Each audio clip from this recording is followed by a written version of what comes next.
స్వాగతం. ముందుగా ముఖ్యాంశాలు. ఫ్యాన్ గుర్తుపై ఓటు వేసి భారీ మెజార్టీతో గెలిపించాలని కోరుతున్నాను. CM YS Jaganmohan Reddy.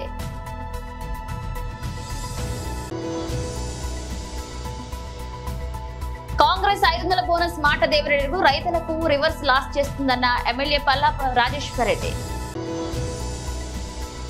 ప్రధాని నరేంద్ర మోదీ సహకారంతో 12,000 కోట్లతో కరీంనగర్ అభివృద్ధి చేశామన్న బండి సంజయ్. చరిత్ర సృష్టించిన రిషబ్ పంత్ ఐపీఎల్ లో తొలి ఆటగాడిగా అరుదైన రికార్డు. గుంటూరు జిల్లా నుంచి మన పార్టీ అభ్యర్థులు పోటీ చేస్తున్న వారిని ఆశీర్వదించి ఫ్యాన్ గుర్తుపై ఓటు వేసి భారీ మెజార్టీతో గెలిపించాలని కోరుతున్నారు CM YS Jaganmohan Reddy. MP అభ్యర్థిగా రోషయ్యను నిలబడిపోతా ఉన్నాడు. మీ అందరికీ కూడా తెలిసిన వాడే. రోషయ్యన్న మంచివాడు, సౌమ్యుడు. మీ అందరి చల్లని దీవెనలు అన్నపై ఉంచవలసిందిగా సవినయంగా కోరుతా ఉన్నాను. గుంటూరు ఈస్ట్ నుంచి నా చెల్లెలు ఫాతిమా నిలబడతా ఉంది. యువకురాలు, ఉత్సాహవంతురాలు, మంచి చేయడానికి ముందుకొస్తా ఉంది. మీ చల్లని దీవెనలు ఆశీస్సులు నా చెల్లిపై ఉంచవలసిందిగా సవినయంగా మీ అందరితో కూడా కోరుతా ఉన్నాను. పతిపాడు నుంచి కిరణ్ నిలబడతా ఉన్నాడు. నా తమ్ముడు, యువకుడు, ఉత్సాహవంతుడు, మంచి చేయడానికి ముందుకొచ్చాడు. మీ చల్లని దీవెనలు ఆశీస్సులు కిరణ్ పై ఉంచవలసిందిగా సవినయంగా కోరుతా ఉన్నాను. మంగళగిరి నుంచి మీ బిడ్డ, మంగళగిరి నుంచి నా చెల్లెలు ఎవరితో తలబడతా ఉందో తెలుసా? ఎవరితో తలబడతా ఉందో తెలుసా?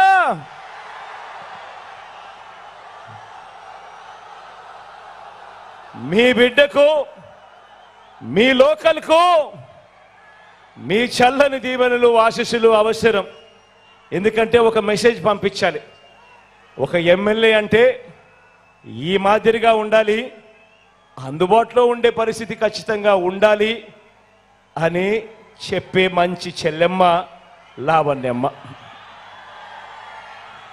కాబట్టి లోకల్గా మీకు అందుబాటులో ఉన్న మీ నాయకురాలు మంచి చేస్తుందని చెప్పి మనస్ఫూర్తిగా నేను నమ్మి మీలో ఒకరికి టికెట్ ఇచ్చా.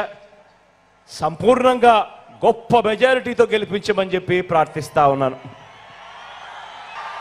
తాడికొండ నుంచి నా చెల్లెలు సుచరితమ్మ నిలబడతా ఉంది. నా చెల్లి గురించి నేను వేరే చెప్పాల్సిన పని లేదు. ఆశీర్వదించండి, మంచి చేస్తుంది. మీ అందరికీ కూడా ఎప్పటికీ అందుబాటులో కూడా ఉండి మీ అందరికీ తోడుగా ఉంటుంది నా చెల్లి. గుంటూరు వెస్ట్ నుంచి నా మరో చెల్లి రజనీ నిలబడతా ఉంది.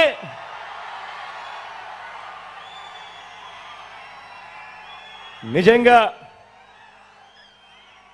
స్థానికురాలు, నిజంగా హీరో అన్న పదం ఏదైనా ఉంటే మగవాళ్ళకి ఏదైనా చెప్తారు కానీ ఏమాత్రం తగ్గదు. మంచి చేస్తుంది, మంచి కోసం నిలబడుతుంది. మీలో ఒకరు ఆశీర్వదించమని చెప్పి కోరుతా ఉన్నాను.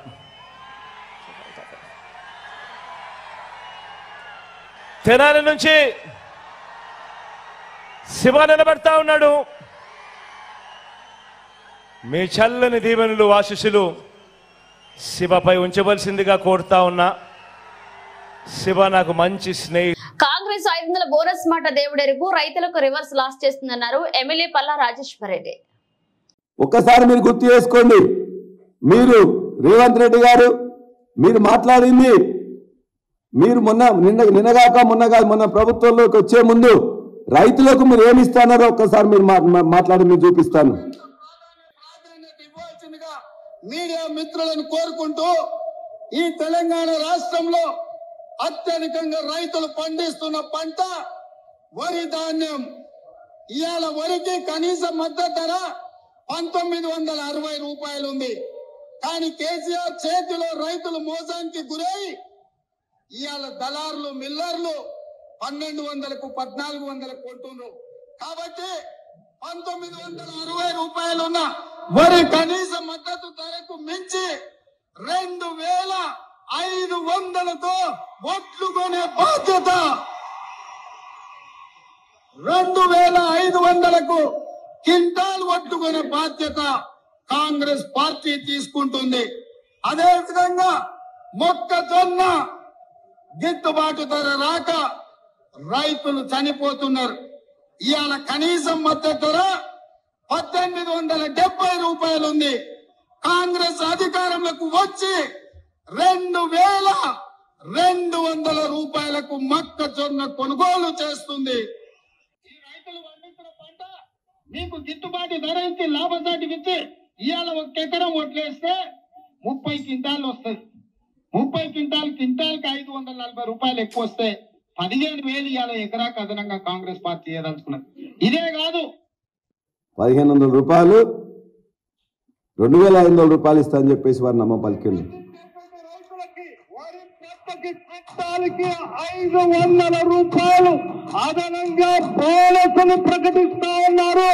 మినిమం సపోర్ట్ ప్రైస్ కాకుండా అదనంగా 500 రూపాయల క్వింటాల్కి ప్రకటిస్తా ఉన్నారు. ఇది ముఖ్యమంత్రి గారు ఎవరైతే ఇప్పుడు రేవంత్ రెడ్డి గారు ఎన్నికల మేనిఫెస్టోలో చెప్పిండ్రు, రైతు మీటింగ్ అని చెప్పేసి రైతు డిక్లరేషన్ చెప్పి వరంగల్లో చెప్పిండ్రు. ఇవాళ ఫైనాన్స్ మినిస్టర్ గా ఉన్న బట్టి విక్రమార్క గారు చెప్పిండ్రు. ఇంతమంది నమ్మబలికి 500 రూపాయలు ఇస్తానని చెప్పి మొన్న వానాకాలం పంటకు కూడా ఇవ్వకుండా మళ్ళా ఇవాళ యాసంగి పంట వస్తే కూడా యాసంగి పంటలో 500 సంగతి వదిలిపెట్టి కనీసం 700 రూపాయలు ఇలా రివర్స్ లాస్ చేసిందంటే నిజంగా ప్రజలందరూ కూడా గమనిస్తున్నారు, రైతులు గమనిస్తున్నారు. ప్రధాని నరేంద్ర మోదీ సహకారంతో 12,000 కోట్లతో కరీంనగర్ అభివృద్ధి చేశామన్నారు బండి సంజయ్. బండి సంజయ్ ని ప్రజలు ఆదరిస్తున్నారు. బండి సంజయ్ చేసిన అభివృద్ధిని ప్రజలు గుర్తిస్తున్నారు. గ్రామాల వారిగా పోస్టర్లు ఇస్తాం. మేము చేసిన అభివృద్ధి కూడా ముఖ్య రూపంగా ప్రచారం చేసే ప్రయత్నం చేస్తాం. ఇవన్నీ చూసిన తర్వాత అడ్డుకునే ప్రయత్నం వాళ్ళు చేస్తున్నారు. కానీ ప్రజలు వాళ్ళని గుర్తిస్తలేరు. కానీ ఎట్టి బస్సులో వాళ్ళ భారీ మెజార్టీతో ప్రజల ఆశీర్వాదంతో భారతీయ జనతా పార్టీ కరీంనగర్లో మోడీ గారి ఆశీర్వాదంతో గెలవబోతుంది. కరీంనగర్ వరంగల్ రోడ్ 2,000 కోట్ల రూపాయల పైగా నిధులు తీసుకొచ్చిన. ఎప్పుడు వచ్చినాం కాదు, బుల్లెట్ దిగిందా చూడాలి. ఇద్దరు మా జేబులేగానే కరీంనగర్ వరంగల్ రోడ్ ఉన్నది. మీరు చేసినట్టు కదా, దానికి మీరు చేసినప్పుడు బడ్జెట్ ఎప్పుడు శాంక్షన్ అయింది, టెండర్ ఎప్పుడైంది, ప్రారంభోత్సవం ఎవరు ఎప్పుడు చేసిర్రు, పనులు ఎప్పుడు ప్రారంభమైనాయి. నరేంద్ర మోడీ గారు వరంగల్ నుంచి మొన్న ప్రారంభించారు. ఎప్పుడు ప్రారంభిస్తారు నరేంద్ర మోడీ గారు? బడ్జెట్ ఇచ్చిన తర్వాత టెండర్ అయినాకనే ప్రారంభిస్తారు. బడ్జెట్ న్యాయంలో వచ్చింది, నేను తీసుకొచ్చిన. టెండర్ న్యాయంలో పెట్టిన. ప్రారంభోత్సవం నరేంద్ర మోడీ గారు చేసినప్పుడు ఎంపీ నేను, నువ్వు కాదు ఎంపీ, నువ్వు ఎంపీ కాదు. బడ్జెట్ కేటాయించింది నా హయాంలో, నేను తీసుకొచ్చిన. నువ్వు ఎంపీ కాదప్పుడు. ఇలా ఎవరు తీసుకొచ్చినట్టు? ఆ రిపేర్ కు 40 కోట్ల రూపాయలు నేను పట్టుకొచ్చిన. 1 కోటి రూపాయలు ఇచ్చారు. వరంగల్ కరీంనగర్ రిపేర్ రోడ్ కు 1 కోటి రూపాయలతో అవుతుందా? 50 కోట్ల రూపాయలు నేను పట్టుకొచ్చిన. 1 కోటి రూపాయలు ఇచ్చింది. ఇచ్చి సోషల్ పెట్టుకున్నాడు. ఇప్పుడు తీసుకొచ్చింది ప్రారంభోత్సవం చేసింది. నేను ముందు ఎందుకు ప్రారంభోత్సవం చేసుకోలే? అయిపోయిందా? సిద్దిపేట తుత్తి రోడ్ నరేంద్ర మోడీ గారు నామూడలో ప్రారంభం చేశారు. బడ్జెట్ నేనప్పుడు కేటాయించుకున్నా, టెండర్ నేనప్పుడు పెట్టించుకున్నా. ప్రారంభోత్సవం నా హయాంలో నరేంద్ర మోడీ గారు ప్రారంభించారు. నువ్వు చేసినట్టు అది కరీంనగర్ ఆర్ఓబి 154 కోట్ల రూపాయలను సేతు బంధన్ స్కీమ్ సంవత్సరం క్రితం వచ్చింది. సంవత్సరం క్రితం ఎంపీ ఎవరే? నేనే కదా. అది కూడా ఆయన వచ్చిందట. కరీంనగర్ జగిత్యాలలోడు ఎప్పుడు బడ్జెట్ శాంక్షన్ అయింది? నేను శాంక్షన్ చేసి. మరి ఈ ఇద్దరు మాజీ ఎంపీలు ఎప్పుడన్నా మీరు అభివృద్ధి చేస్తే మీ హయాంలో ఎప్పుడన్నా ప్రధానమంత్రి గారిని తీసుకొచ్చి ఈ పార్లమెంట్ నియోజకవర్గంలో ఎప్పుడైనా అభివృద్ధి పనులు ప్రారంభించా చేసిండ్రా? చెప్పుర్రి. మరి నేను తీసుకొచ్చిన ప్రారంభోత్సవాలు చేసిన. మరి మీరు చేస్తాడా? నేను చేస్తాను అభివృద్ధి. మీరు చేస్తాడా? నేను చేస్తాడా? మీరు ఏం చేసారో చెప్పండి చెప్తలేరు. నేను చేసేది పక్క బాగా చెప్తున్నా. మీరు ఏం చేసారో చెప్పండి చెప్తలేరు. కానీ చేసింది నేను, చెప్పుకునేది వాళ్ళు. శ్వేతపత్రం బుక్లెటే కొట్టించింది నేను.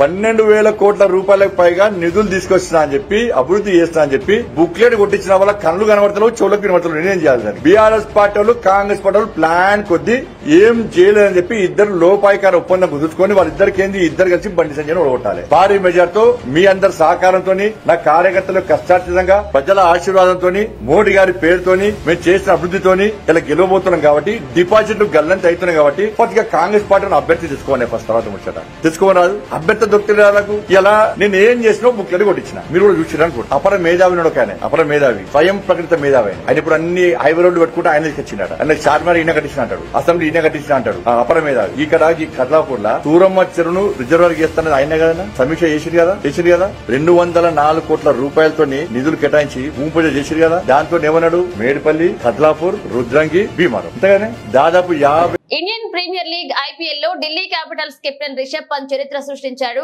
ఐపీఎల్ చరిత్రలో అతి తక్కువ బంతుల్లో 3000 పరుగులు పూర్తి చేసిన బ్యాటర్ గా రికార్డుకెక్కాడు. ఈ 3000 పరుగుల మార్కు పంత్ కేవలం 2028 బంతుల్లోనే అందుకున్నాడు. ఇక లక్నో సూపర్ జైంట్స్ తో శుక్రవారం నాటి మ్యాచ్ లో 41 పరుగులు చేసి ఈ రికార్డును నెలకొల్పాడు. అతని తర్వాతి స్థానంలో యూసఫ్ పఠాన్ 2062, సూర్యకుమార్ యాదవ్ 2130, సురేష్ రైనా 2135, మహేంద్ర సింగ్ ధోని 2152 పరుగులు చేశారు. అంతేగాక ఢిల్లీ ఫ్రాంచైజీ తరపున అత్యధిక పరుగులు చేసిన ఆటగాడిగా కూడా పంతే ఉండడం విశేషం. అలాగే అతి పిన్న వయసులో 3000 పరుగులు చేసిన ఆటగాళ్ల జాబితాలో పంత్ 26 ఏళ్ల 191 రోజులు 3వ స్థానంలో నిలిచాడు. అతని కంటే ముందు శుభ్మన్ గిల్ 24 ఏళ్ల 215 రోజులు, విరాట్ కోహ్లీ 26 ఏళ్ల 186 రోజులు ఈ ఫిట్ ను సాధించడం జరిగింది. ఇదిలా ఉంటే 2022 డిసెంబర్ లో కారు ప్రమాదం తర్వాత దాదాపు 15 నెలల పాటు క్రికెట్ కు దూరమైన రిషబ్ పంత్ ఐపీఎల్ సీజన్ లో పురోగమనం చేసి అద్భుతంగా రాణిస్తున్నాడు. ఈ సీజన్ లో ఇప్పటి వరకు 6 మ్యాచ్లు ఆడి 2 అర్ధశతకాల సాయంతో 194 పరుగులు చేశాడు. మొత్తంగా ఐపీఎల్ లో 104 మ్యాచ్లు ఆడిన పంత్ 3032 పరుగులు చేశాడు. ఇందులో 17 హాఫ్ సెంచరీలు, 1 సెంచరీ ఉన్నాయి. వ్యక్తిగత అత్యధిక స్కోర్ చేసిన 128 నాట్అవుట్లున్నాయి. ఢిల్లీ లిక్కర్ స్కామ్ లో బీఆర్ఎస్ ఎమ్మెల్సీ కల్వకుంట్ల కవితను సిబిఐ ఈ రోజు నుంచి విచారించనుంది. కవితను ఢిల్లీలోని రౌస్ అవెన్యూ కోర్టు సిబిఐకి 3 రోజులు కస్టడీకి అనుమతించిన సంగతి తెలిసిందే. తొలి రోజు ఇంట్రాగేషన్ ఈ రోజు ప్రారంభం కానుంది. కవిత, బుచ్చిబాబు మధ్య జరిగిన వాట్సాప్ చాట్ ఆధారంగా ఇంట్రాగేషన్ జరుగుతున్నట్లుగా తెలుస్తుంది. ఇక దీంతో పాటు అప్రూవర్లుగా మారిన అభిషేక్ బోయనపల్లి, శరచంద్రారెడ్డి, దినేష్ అరోరా, మాగుంట రాఘవాలు ఇచ్చిన వాగ్మూలాలను చూపించి ప్రశ్నించే అవకాశాలు ఉన్నాయి. ఈ నెల 15వ తేదీ వరకు కవిత సిబిఐ కస్టడీలో ఉన్నారు. సాయంత్రం 6 నుంచి 7 గంటల మధ్య కుటుంబ సభ్యులకు కలిసేందుకు కవితకు కోర్టు అనుమతించింది. ఇక ఆమె తరపు న్యాయవాదులు కూడా ఆమెను కలవచ్చు. ఇక మరొక వైపు ఇంటి భోజనం, జపమాల, పుస్తకాలు, బెడ్ ను కోర్టు అనుమతించింది. ఆప్ కు 100 కోట్లు చెల్లించిన వ్యవహారంలో కవిత కీలక పాత్ర పోషించారని సిబిఐ అభియోగాలు మోపింది. నకిలీ భూ విక్రయం పేరుతో శరచంద్రారెడ్డి నుంచి కవిత 14 కోట్లు తీసుకున్నారని సిబిఐ తెలిపింది. 14 కోట్లు ఇవ్వకపోతే తెలంగాణలో అరవిందో ఫామా ఉండదని బెదిరించారని చెప్పింది. ఏలూరు జిల్లా ఏలూరు నగరంలోని వట్లూరులో ఉన్న సిద్ధార్థ్ వెస్ట్ పాఠశాలలో రాష్ట్ర స్థాయి చెస్ పోటీలు ఉత్సాహవంతంగా సాగాయి.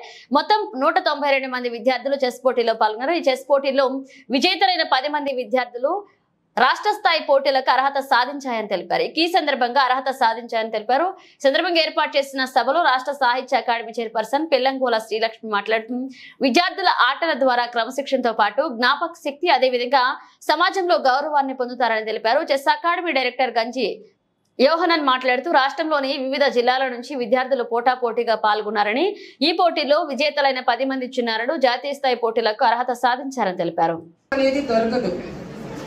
కాబట్టి ప్రతి వ్యక్తి కూడా డిసిప్లిన్ అనేది ఫస్ట్ ఒక ఆభరణంగా ఉండాలి మనకి. అదే మన యొక్క ప్రత్యేకతని అందరిలో తెలియజేస్తూ ఉంటుంది. ప్రపంచ ప్రఖ్యాతి గాంచిన ఆటలలో చదరంగం ఒక ఆట. ఇది నిజం చెప్పాలంటే మేధావుల ఆట. మీరందరూ కూడా బాల మేధావులు అని చెప్పడంలో ఎటువంటి అతిశయోక్తి లేదు. ఈ ఆటని మన జీవితాలకు అన్వయించుకున్నట్లయితే ఎత్తుకు పై ఎత్తులు వేసినప్పుడు మాత్రమే విజయం అనేది సాధ్యమవుతుంది అనే విషయం ఈ ఆట ద్వారా మనందరికీ కూడా అర్థమవుతుంది. ఈ ఆట ద్వారా బ్రెయిన్ ఎంతో షార్ప్గా ఉంటుంది, చురుకుదనం ఉంటుంది, బాగా ఒక డిసిప్లిన్ కూడా ఉంటుంది. ఎందుకంటే చాలా చాలా ఆలోచిస్తే గాని ఎదుటివాడి ఎత్తుకి మనం పై ఎత్తు వేయలేము. ఈ రకమైన ఆటని మీరు ఇంప్రూవ్ చేసుకున్నట్లయితే జీవితంలో ఎదురయ్యే ఆటుపోట్లను ఎత్తు పల్లాలను కూడా తేలికగా అధిగమించగలరనే విషయాన్ని నేను తెలియజేస్తూ ఉన్నాను. ఈ రోజున ఎవరు ఫస్ట్ ఎవరు సెకండ్ అన్న దానికి అసలు అవకాశమే లేదు. ఎందుకంటే గెలిచిన వాడే ఎప్పుడు గెలుస్తూ ఉండడు, ఓడిన వాడే ఎప్పుడు ఓడుతూ ఉండడు. ఇది మనకి జీవితం నేర్పే పాఠం. ఒకసారి గెలుపు ఒకరిదవ్వచ్చు, మరి ఒకసారి గెలుపు మనదవ్వచ్చు. కాబట్టి మనము గెలవలేదే అనే నిరాశ అనేది మనలో వచ్చిందంటే మనలో పట్టుదల అనేది పోతుంది. నిరంతరం నిస్సహాయతకి నిరాశకి గురవుతూ ఉంటాం.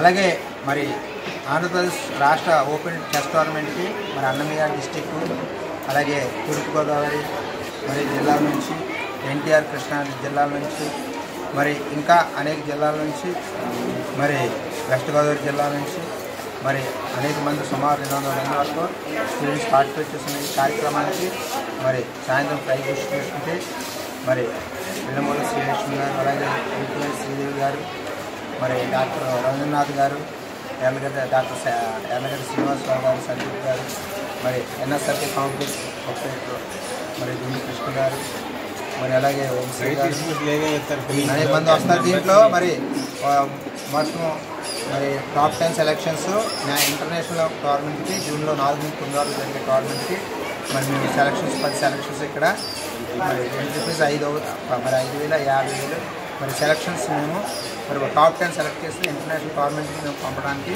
మరి సంసిద్ధులయ్యాము. మరి అలాగే దాంతోపాటు మరి ఏజ్ గ్రూప్లో ప్రతి అండర్ 7, 9, 11, 13, 15 విభాగాల్లో మరి గర్ల్స్ 50, బాయ్స్ 50 మొత్తం 100 ప్రైజెస్ మరి పిల్లలకి అలాట్ చేస్తున్నాము. అలాగే దీంట్లో మళ్ళీ ఈ పిహెచ్సి ఫిజికల్ ఛాలెంజ్డ్ పర్సన్కి ఒక సెలక్షను, అలాగే బెస్ట్ ఉమెన్ ఒక సెలక్షను, మరి అలాగే బెస్ట్ వెటరన్ ఒక సెలక్షన్ కూడా మేము మరి కేటాయించి మరి స్పాన్సర్స్, స్కూల్ మేనేజ్మెంట్ సహకారంతో ఈ యొక్క కార్యక్రమాన్ని విజయంగా నిర్వహిస్తున్నాం. కాకినాడ జిల్లా ఎలేశ్వరం మండలం ఎర్రవరం గ్రామంలో నియోజకవర్గ టీడీపీ, జనసేన, బీజేపీ అసెంబ్లీ అభ్యర్థిని వరపుల సత్యప్రభను గెలిపించాలని ఇంటింటి ప్రచార కార్యక్రమాన్ని చేపట్టారు. గ్రామ టీడీపీ సీనియర్ నాయకులు బస్సా ప్రసాద్, మైరాల కనకారావు, జనసేన, బీజేపీ నాయకుల ఆధ్వర్యంలో ప్రచార కార్యక్రమం కొత్త ఎర్రవరం గ్రామంలో చేపట్టారు. ఈ సందర్భంగా గ్రామంలో ఇంటింటికి వెళ్లి రానున్న ఎన్నికల్లో టీడీపీ, జనసేన, బీజేపీ ప్రభుత్వం అందించే సంక్షేమ పథకాలు ప్రజలకు వివరించారు. రాష్ట్రంలో బీజేపీ, టీడీపీ, జనసేన కూటమిని ప్రతిపాడు నియోజకవర్గంలో వరపుల సత్యప్రభను గెలిపించాలని కోరారు. ఈ సందర్భంగా బస్సా ప్రసాద్ మాట్లాడుతూ గ్రామంలో ప్రజలు ఎన్డీఏ కూటమికి మద్దతుగా తెలుసుకున్నారని తెలుపుతున్నారని, గ్రామంలో గత 6 రోజులుగా ఇంటింటికి ప్రచారాన్ని చేపడుతున్నామన్నారు. ఇక రానున్న ఎన్నికల్లో ప్రతిపాడు నియోజకవర్గంలో వరపుల సత్యప్రభ గెలుపుకు ప్రతి కార్యకర్త కృషి చేయాలన్నారు. ఈ కార్యక్రమంలో తోట వెంకటేశ్వరరావు, గంగిరెడ్ల మణికంఠ, బండారు సూరిబాబు, తోట హరి, పెద్ద సంఖ్యలో టీడీపీ, జనసేన, బీజేపీ శ్రేణులు పాల్గొన్నారు. ఈ రోజుకి వారం రోజుల నుంచి ఎర్రవరం గ్రామంలో ఇంటింటికి ప్రసారం చేయడం జరుగుతుంది. మన అభ్యర్థి సత్యబాబా రాజా గారు అత్యధిక మెజార్టీతో గెలాలని ప్రతి ఇంటికి తిరుగుతూ సూపర్ 6 కార్యక్రమం అందరికీ ఎక్స్ప్లెయిన్ చేయడం జరుగుతుంది. కాబట్టి ఈ కార్యక్రమంలో బీజేపీ సూరిబాబు గారు, అలాగే జనసేన ఈ మన మణికంఠ గారు, అలాగే హరి గారు, ఇలా తెలుగుదేశం కార్యకర్తలు తోట వెంకటేశ్వర గారు, మైరాల కనకారావు గారు, మేము అందరం అప్పటి నుంచి అవేర్నెస్లో కృషి చేస్తూ సత్యప్రభా రాజా గారు అత్యధిక మేరతో గెలాలని మేము క్యాంపెయిన్ నిర్వహిస్తున్నాం. గత వారం రోజుల నుంచి కూడా మన కాకినాడ జిల్లా ఏలేశ్వరం మండలం మన ఎర్రవరం గ్రామంలో ఇంటింటికి కూడా బాబు గారి భవిష్యత్ షూర్ గ్యారంటీ అనే ప్రోగ్రామ్ని చేయడం జరుగుతుంది. ఈరోజు కొత్త ఎర్రవరం గ్రామంలో చేస్తున్నాము. ఈ కార్యక్రమంలో ప్రధాన అజెండా ఏంటంటే ప్రతి ఇంటింటికి కూడా రాబోయే రోజుల్లో తెలుగుదేశం పార్టీ, జనసేన, బీజేపీ సంబంధించి ఏ పథకాలు ఇంటింటికి చేరతాయి అనేది చెప్పడం కూడా జరుగుతుంది. అదేవిధంగా ప్రధానమైనటువంటి ఏ సమస్యలు గ్రామంలో ఉన్నాయో అవన్నీ కూడా నోట్ చేసుకుని రాబోయే నెల రోజుల్లో కొత్త ప్రభుత్వం ఎలా వస్తుంది కాబట్టి అవన్నీ తీర్చే విధంగా ఈరోజు కార్యక్రమం చేస్తున్నాము. అదేవిధంగా ఇక్కడ బీజేపీ, జనసేన, మన టీడీపీ జెండాలు వేరైనప్పటికీ కూడా మా అజెండా మాత్రం ఒకటే, ఈ సైకో ప్రభుత్వాన్ని చంచలు కూడా జైలుకి పంపించాలి, అదేవిధంగా ప్రజాస్వామ్యాన్ని పరిరక్షించాలని చెప్పి ఈరోజు గ్రామ స్థాయిలో ఇంటింటికి ప్రచారం జరుగుతుంది. ఈ కార్యక్రమంలో మన ఎర్రవరం నుంచి గత ఎక్స్ సర్పంచ్ గారు, టీడీపీ సీనియర్ నాయకులు బసా ప్రసాద్ గారు, అదేవిధంగా మన ఎక్స్ ఎంపీటీసీ కనకరావు గారు, అదేవిధంగా మన జనసేన పార్టీ నాయకులు హరి గారు, నాని గారు, ప్రసాద్ గారు, వీళ్ళందరూ కూడా జన సైనికులు అందరూ కూడా పెద్ద ఎత్తున కూడా భారీ ఎత్తున ఇక్కడ యువత అందరూ కూడా పాల్గొని ఈ కార్యక్రమంలో పాల్గొనడం జరుగుతుంది. ముగించే ముందు హెడ్లైన్స్ మరోసారి. ఫ్యాన్ గుర్తుపై ఓటు వేసి భారీ మెజార్టీతో గెలిపించాలని కోరుతున్నాను, సీఎం వైఎస్ జగన్మోహన్ రెడ్డి.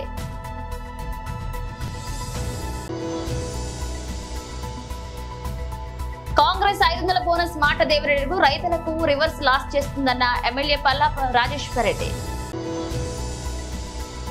ప్రధాని నరేంద్ర మోదీ సహకారంతో 12,000 కోట్లతో కరీంనగర్ అభివృద్ధి చేశామన్న బండి సంజయ్. చరిత్ర సృష్టించిన రిషబ్ పంత్ ఐపీఎల్లో తొలి ఆటగాడిగా అరుదైన రికార్డు.